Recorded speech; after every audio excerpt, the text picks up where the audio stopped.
The controller a round of applause for having this amazing discussion that's happening here today. So briefly, I was called here to speak specifically on the issue of mental health. But prior to going to the issue of mental health, as we've been hearing about the issues of displacement, the issues of people being pushed out in the city, we see that there's a scriptural narrative that is set forth in Jeremiah 29:7.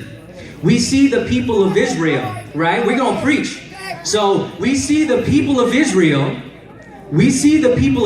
being displaced and held captive by Babylon. But through the prophet in Jeremiah 29:7, he says, I command you to build your homes, to raise your children, and to be fruitful in this land. Because as this city prospers and as you contribute to the prosperity of the city, so will your peoples prosper as well. So the fact that we're having these conversations about displacement, about having conversations on how we can move forward is something that I'm very encouraged by. So, quickly about me. Prior to joining the mayor's office 3 years ago, I got my start here in New York City after the unfortunate situation that happened in the Northwest Bronx of a young man named Romali Graham that unfortunately lost his life at his grandmother's home.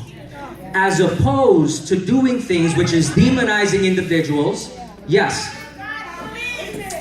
so what I'm saying is I'm just giving a narrative of so what ended up happening there in that situation is that I started working with the Bronx Clergy Roundtable, which is Reverend Q English, and what we did is we started getting funding for youth mentoring programs, working with Department of Probation, working with the NYPD, and working with the precincts to provide home services for youth from 18 to 24.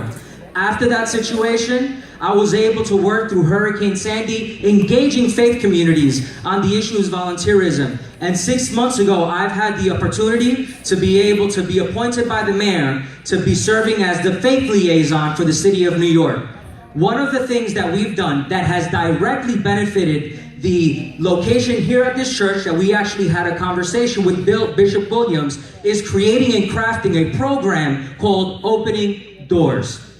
Has anybody heard of Opening Doors? The program where the city funds houses of worship that have capacity to house homeless between the hours of 9 or 10 at night to 5 or 6 in the morning. That is a program that came out of the Clergy Advisory Council, which I am working with through the mayor's office, in which Bishop Williams at this very church received a grant funded to be able to introduce the homeless into their homes here at night. Now, well, that's why I'm letting you know right now, right? Because, absolutely. So what we're going to do is I'm going to make sure that prior to this moment, it was very difficult to push out information to houses of worship throughout the city, right?